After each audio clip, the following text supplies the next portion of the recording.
আসসালামু আলাইকুম।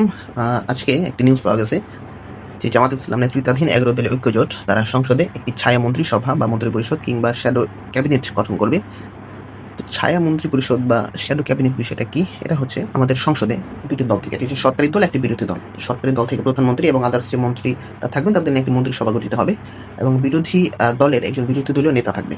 তো সরকারি দল থেকে যে মন্ত্রীটা নির্বাচিত হবেন, প্রত্যেকটা মন্ত্রীর আদলে বিরোধী দল থেকে বিরোধী দলীয় নেতা নেতৃত্বে একজন ছায়া মন্ত্রী নির্বাচিত বা মনোনীত হবে, যেটা অ্যাকচুয়ালি কাল্পনিক এবং তার কোনো নির্বাহী ক্ষমতা থাকবে না। সে জাস্ট এই সরকারি মন্ত্রীর জায়গায় নিজেকে কল্পনা করবে এবং দেখবে যে সরকারি মন্ত্রী, ধরলাম যে শিক্ষামন্ত্রী, তো শিক্ষামন্ত্রীর আদলে একজন ছায়া শিক্ষামন্ত্রী গঠিত হবে। সে দেখবে যে শিক্ষামন্ত্রী কিভাবে কাজ করছে, বিরোধী দল সরকারি দলকে তদারকি করবে।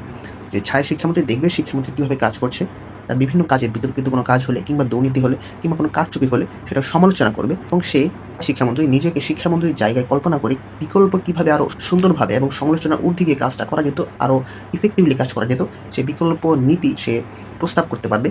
এভাবে সরকারি দলকে একটি জবাবদিহিতার মধ্যে নিয়ে আসতে পারবে, প্রত্যেকটি সরকারি মন্ত্রীকে একটি জবাবদিহিতার মধ্যে নিয়ে আসতে পারবে এবং এর মাধ্যমে জাতীয় সংসদে একটি গঠনমূলক আলোচনার পরিবেশ তৈরি হবে, যে গানের আসর কিংবা একটা অকার্যকর সংসদে পরিণত হবে না, যা বিগত ফ্যাসিস্ট আমলে হয়েছে।